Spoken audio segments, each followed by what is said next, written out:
Hauntcast. Halloween and horror. Served chilled. Shocktails. Hey, welcome into the last bar on the left. I am your maitre d' Baker. Are you over 21? You are? Oh, okay. Well, come on in. Yeah, I'm not checking IDs tonight. Don't worry about it. The cover charge tonight, though, is to subscribe or to follow Hauntcast on your podcast platform of choice.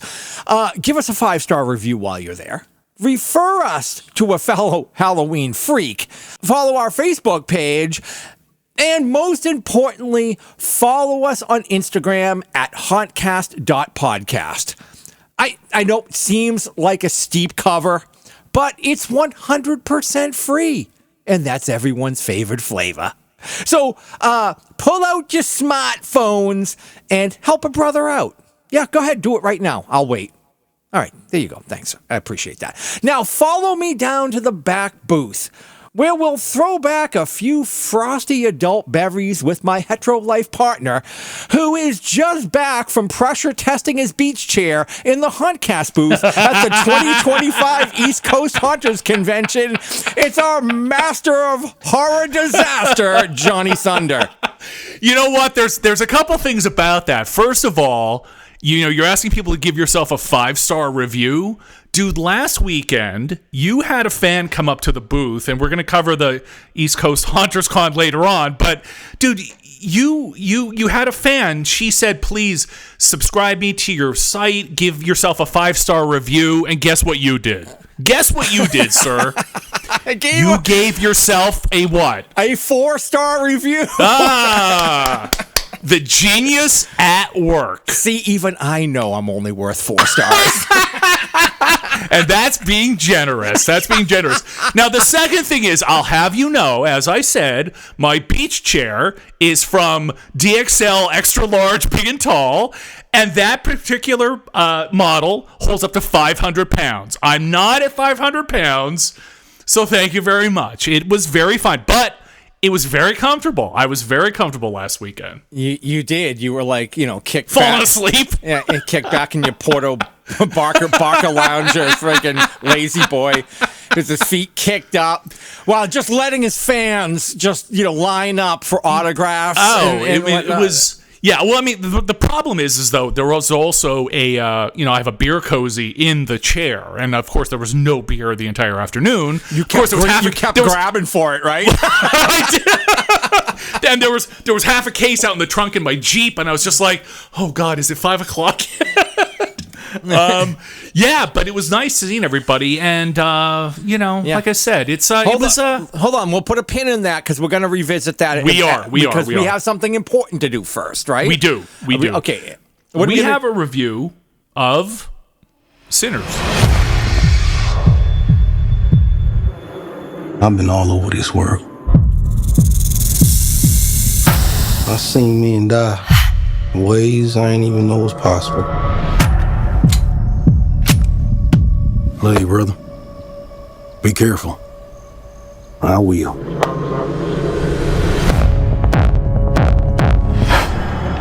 With all the things that I've seen,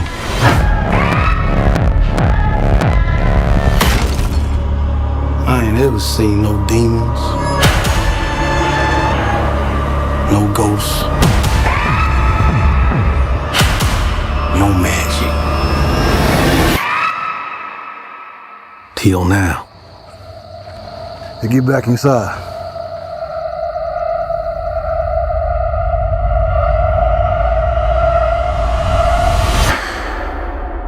Let me in, man.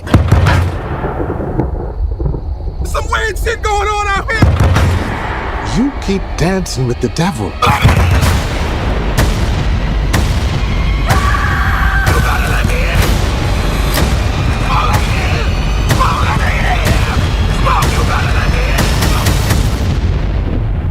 One day he's gonna follow you home.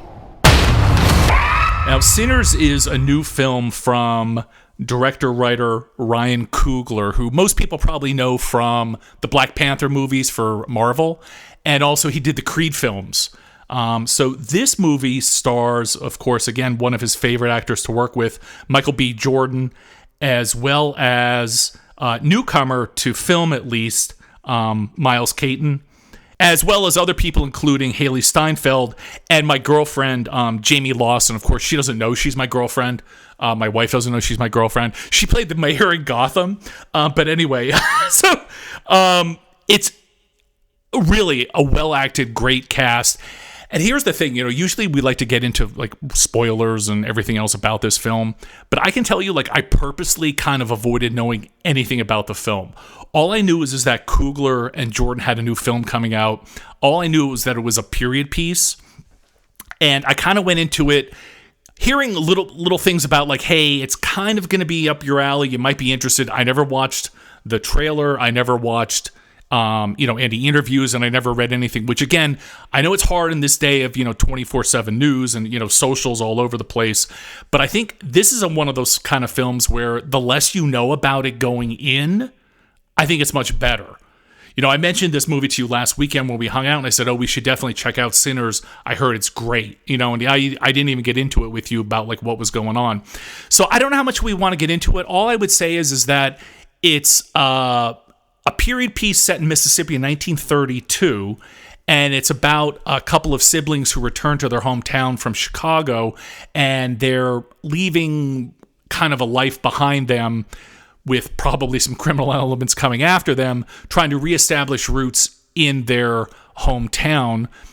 And along the way, they meet a cast of characters, bring everybody together, and in a lot of ways, it's kind of a historical thriller crime film, period piece, and then all of a sudden about 50 minutes into it, kind of the needle goes right off off the record, and it veers off into crazy town. And then you come back to kind of the social interactions and everything going on, and just this kind of regular film, right? And then the last third of it is, again, just crazy batshit town. I loved it. I thought it was awesome. Like I said, I don't want to get too far into it, but I said between the acting of some of the actors I've already mentioned and the cinematography and the direction and just the sense of space and just some of the shots that he establishes, Coogler is, I think, an amazing director. All of his films have such a sense of, like I said, space and place. And in this film, history. So besides the criminal aspect of it, the thriller aspect of it, the social interactions, there's also something that I think is really fascinating about this. Like I said, I'm a huge music fan. When we had bands on the show, like I would line up all the bands. Like I love all kind of genres of music. This is kind of spoiler, but not necessarily. I didn't really realize how big in part that music would play in this film. And I don't mean just the soundtrack. I also mean music is integral to the plot of the film. And that's all I'm going to say. Like I said, probably people are listening to this be like, yeah, we know what this is about, so I don't know why you're doing this. But I really encourage you to avoid knowing anything about this. There is one thing I will spoil. There's one scene in particular that I thought was just amazingly well done. It was well choreographed. The sound was amazing, and the direction was amazing. There's a scene in a barn party, that's all I'm going to say, where they talk about how music has the ability to transcend time and space and history, and it brings the present, the past, and the future together. And it was I think it's about a 10-minute scene, perhaps, and it is so well done and so well orchestrated, and I just sat there with my mouth open and my jaw on the floor because I was blown away at the visuals and the sound. And the sound edit on that scene was breathtaking. Now, all that also being said, and again, without trying to spoil stuff, there's great special effects. A lot of it's very practical. A lot of it's very well done. There's a lot of things that pay true homage to the Southern roots of this film. So when they talk about certain things that they think might be going on, when I say, kind of everything goes batshit crazy, it's interesting how they talk about some of the Southern native kind of ideas about evil and the devil and you have all these themes about family and religion and freedom and assimilation and power and money and what all that means. I loved it. I thought there was a lot going on, and I really, really thought everybody in the film did a good job. One other actor that I forgot to mention in particular is Jack O'Donnell, who plays Remick. Again, really creepy, understated performance, and just did a really, really great job. Everybody did great performances, great direction. I can't say enough about it. I might go see it again. And there's also a post-credit scene, and the ending I thought was actually bittersweet. There's a bit of a post-credit scene that kind of sets up maybe a sequel. I don't know that I need one, but I loved it. So like I said, I'm trying to avoid spoilers. I'm trying to get too specific.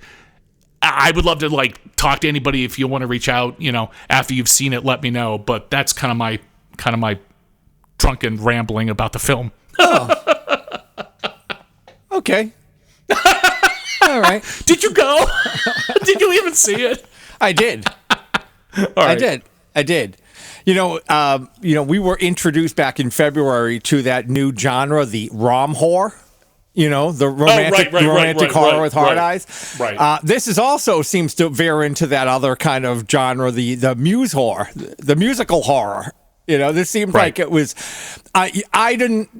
I definitely didn't like the movie as much as you liked the movie. Yeah, really. I just thought I thought the music. I mean, I guess I'm just not smart enough to get it.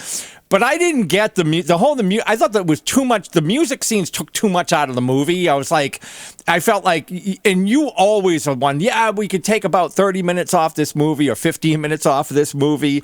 I thought they could have chopped out about 45 minutes out of this movie to make it better. I thought that they could have shot, I don't know. And the scene that you love was the one that took me out of the movie, like when they were showing LL Cool J breakdancing. No. See, I was like, what? What is going on here? No. But see, again, the idea that they've talked about that music can open good or bad, and it can open your connection to your past, to your future. The music is the thing that attracted, like you say, the big twist in the movie, and the fact that, but it also, what it also plays into? All the legends about blues, blues singers and blues musicians who sold their soul to the devil to get famous, and all these it's kind of this whole, the Southern Gothic kind of a feel. See, it spoke to my soul just because I love music so much. I totally got it. Like I said, I knew exactly what he was going for. So I get that you didn't maybe necessarily like it as much, but I was enthralled. I couldn't take my eyes off of it. Put it this way, there was a lot I liked about it. I liked more about the movie than I didn't like, and I loved the period piece when they were doing the story. Michael B. Jordan was phenomenal. All of the actors, everybody brought it. It was extremely well shot. There was especially Jamie Lawson. There was a lot. Oh my God, there was a lot of there was a lot to Perline. love. Her name was Perline. She's there was just a couple. I know. Can I just keep talking about Perline? Yes, you can. Whatever. There were just when I left, I was just like, meh. I was really? like, yeah, I didn't love it. I didn't love it. Wow. I wasn't I want to say I didn't throw my Slurpee at the screen. I didn't dislike for it. once. I just kind of was like, okay. Really? I was expecting. I guess I was expecting more horror. I just didn't think that the vampire scene didn't add a lot. There we go for the so much for the spoilers. Okay. But see, along those lines. But see, see what I loved about it. Think about Psycho, From Dusk Till Dawn. The first hour or so are literally crime thrillers and dramas. And then it just completely goes insane. Yeah. See, I actually love the setup because, I actually, going into this, thought it was, I didn't know anything about it because when I first saw the poster, I thought it was just a period piece. Yeah, I thought it was just about, I just thought it was about kind of like gangsters in the 30s. I knew nothing about it. And frankly, I didn't know there were brothers. And I'm not going to get into that anymore. Yeah. So when that first came on, I was like, wait, what? I'm saying to you, the less you know about this going into it, I thought it was great. And like I said, I love the music, so Look, if you're into blues, you're probably gonna like this movie a lot. I don't dislike the blues. I'm just kind of I'm like, yeah, whatever. Like there's certain blues I like, certain blues I don't. I mean, I just don't care for the genre overall that much. But it's whatever. I mean, I was like, right. The music was great. I just thought there was a little too much. I thought they could have. So everybody out there listening, don't listen to him. Just please listen to me. Just disregard everything he says. Look, he knows foam carving. He knows his puppetry. No, he's insane. Look, listen to me, please. Listen to me. Just trust me. I know I've led you astray in the past, but please just listen to me about this one. All right. If there's anything I know besides trying to avoid Chris Baker puking in urinals at cons all weekend. Oh, come on. We're gonna get to that. All right. Well, then why don't we just segue to that now? Because you've already ruined where I'm trying to have this spoiler free. So let's move on. It's intermission time, folks. Make sure to follow and share the audio podcast, and please give us a 5-star review. Also, follow Hauntcast on Instagram at hauntcast.podcast for show updates and visual content such as pictures and tutorial videos, which post daily. And now, on with the show. Okay, so, yeah, let's talk about the East Coast Haunters Convention. We're going to do a quick little wrap-up here. So, man, you have a good time? Yeah. It started off wonderfully. I had to pick you up at 5 o'clock at the Philadelphia International Airport at the height of rush hour. Could have been better scheduled, sure. No. It was perfectly scheduled. My wife was like, what the? It actually worked out okay. It wasn't as bad as it usually is. I had a blast. Like I said, it was the second year for the show. It's Transworld's East Coast Haunters Con, easier for me to say. And it was even bigger than last year because, I said to you last year, I wasn't able to go on the Saturday. And then the second day, Sunday, for the con itself, I had some free time. I was like, let me just go up and see what's going on. And I was blown away last year. And this year was even bigger than last year. So like I said, we didn't get in time to do any of the pre-tours. I know they went to, a bunch of different haunts and so forth.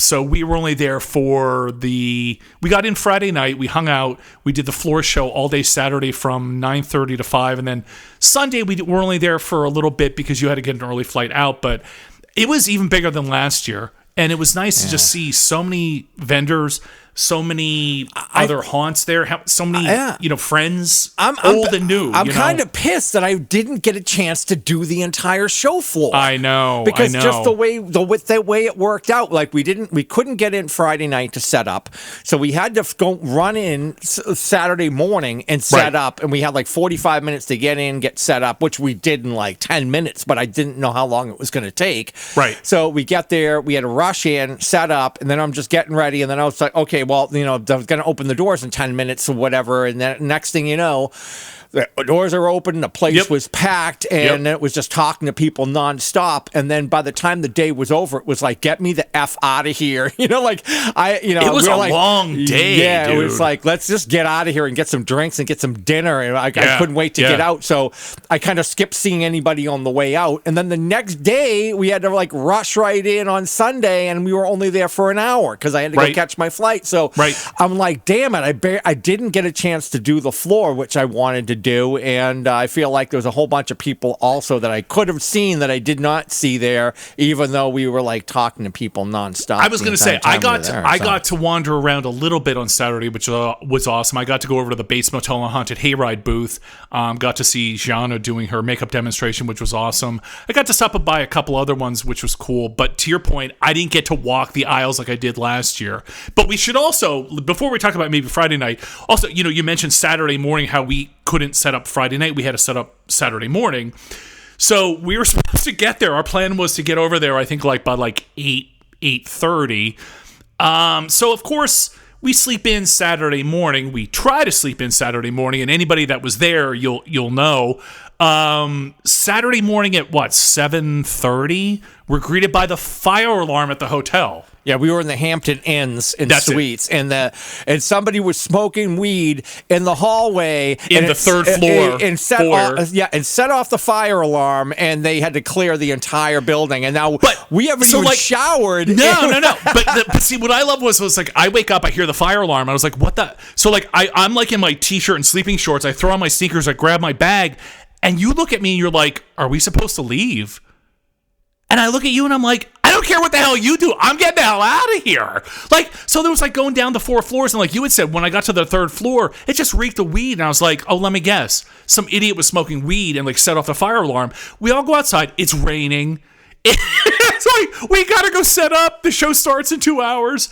And you're like, you text me, you're over at the Jeep. So then we went to Wawa. We grabbed breakfast. I spilled my coffee all over the Jeep. We go back. I'm like, how good the fire trucks are here. So the fire trucks are out front. They were letting everybody go back in. So by the time we got back from breakfast at Wawa, we could get in, got showered, and then headed over. So yeah, it was a little crazy, but luckily it didn't derail us, and we got it done, and we got in on time. And we that were was charming and delightful. Oh yes, exactly. Free stickers and free hugs and free hugs, stickers. Yeah. Unfortunately, no glory hole. I didn't want to get thrown out. Good God. What? Yeah, it was funny. We got a chance to see a lot of cool people. Like I can't even. It was like people that I remember seeing. It was like Jared from HH365, Troy from Terra Tours, the Seeger brothers. Who are all the guys from? What was the mill?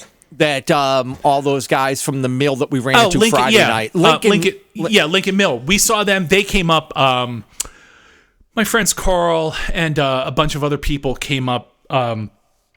We were sitting at, we just ran over, me, you, and Dave O'Neill ran over to PJ Wheelahands across from the hotel just to get something to eat and drink. Yeah, so they all came up behind me on Friday night. Again, they were like, oh, we recognize the back of your big fat head.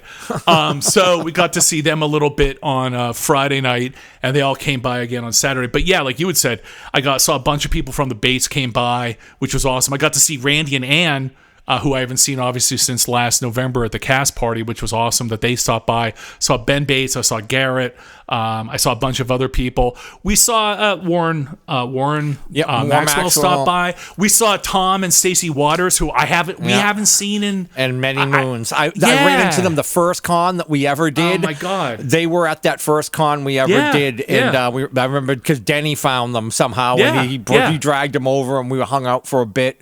It was amazing, and they were both Massachusetts people. So and then and scream out to our booth mate Chris Roosh, who again started off at the base with me. He actually lives like kind of not too far from me in town. So he was our booth mate, which was awesome. So it's like, oh, I know him. But yeah, it was great. And also everybody around us and all the booths were really nice. It seemed like everybody had a really good time. I don't know. Again, I don't know how some of the vendors' business was, but I think everybody really overall had a really, really good time, and everybody had fun walking by, and we gave out candy, we had stickers, you sold some patches. Big scream out to Ricky Dick from Castle Blood, who gave us a box full of t-shirts to give away.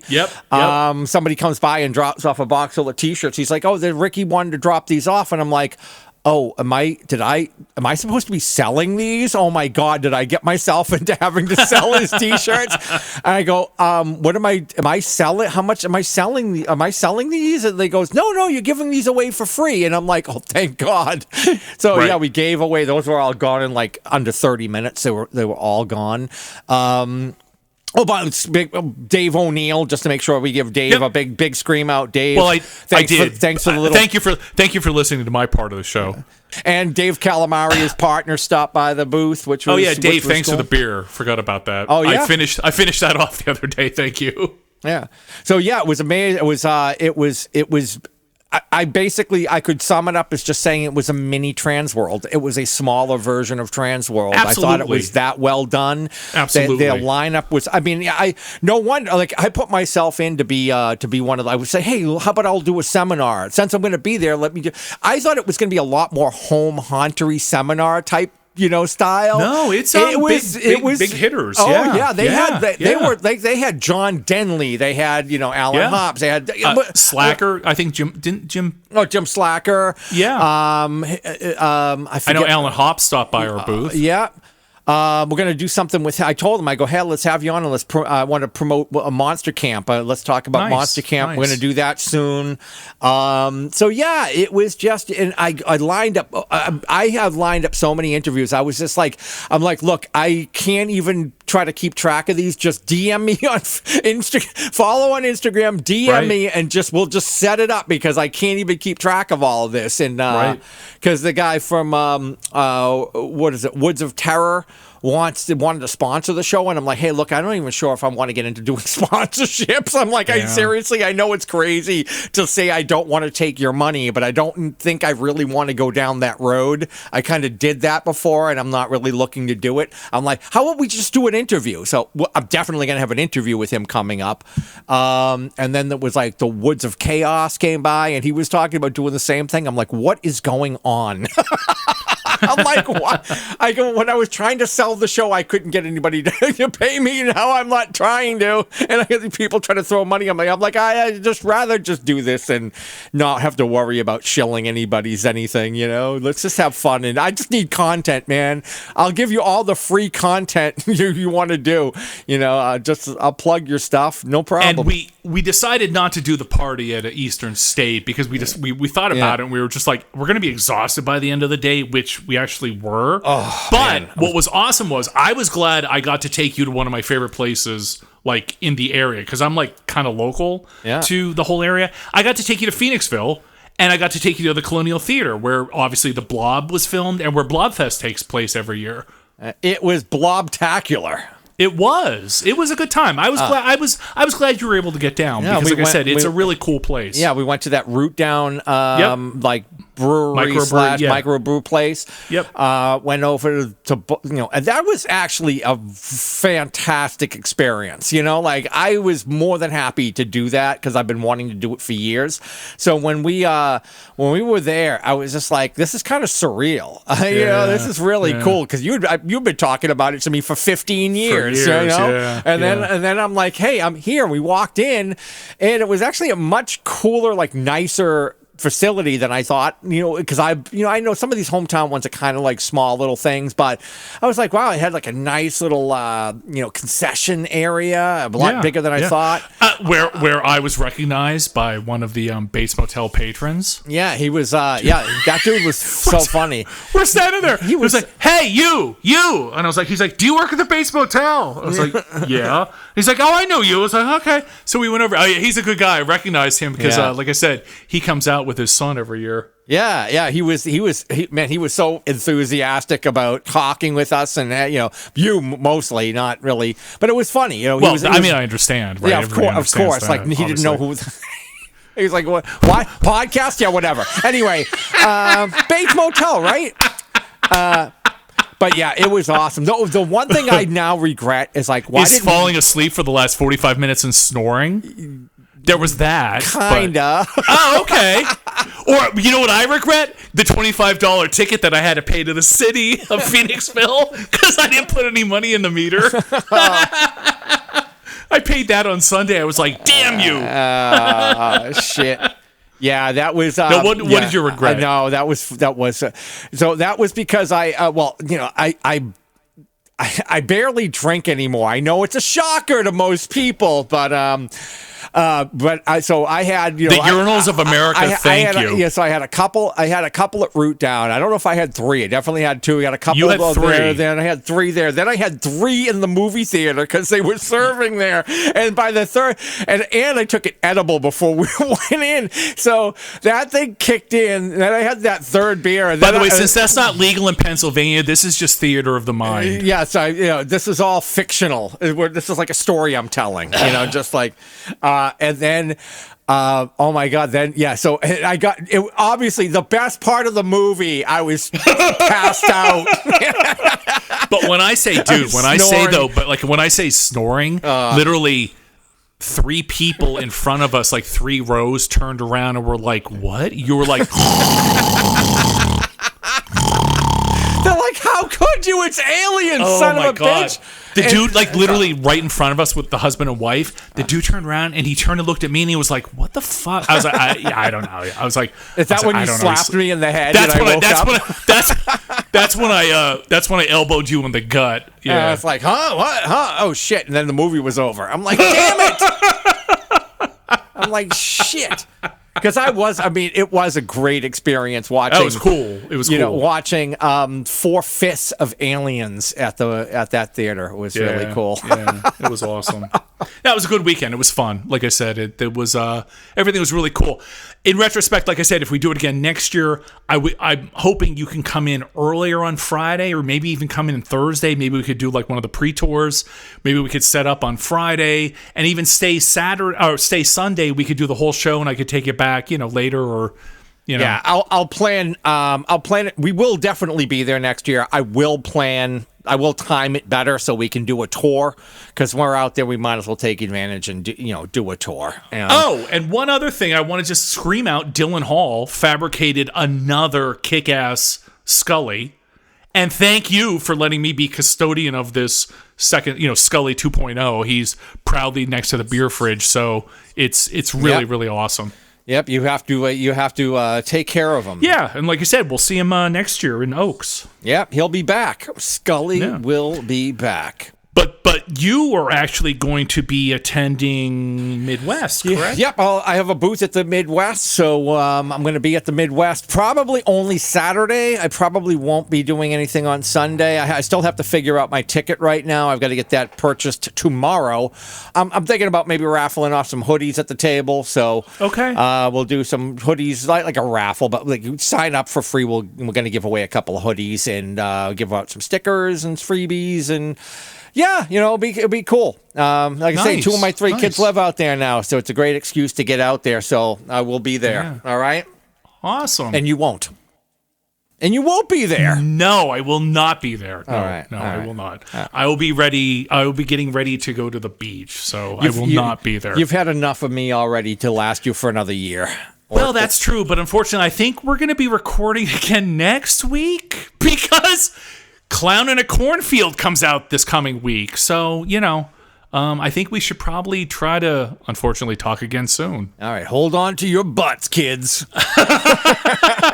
Hold on to your squirting flower and your big red nose, because, oh my God, I can't wait for this movie. I'm so excited. All right, well, why don't you wrap this shit up?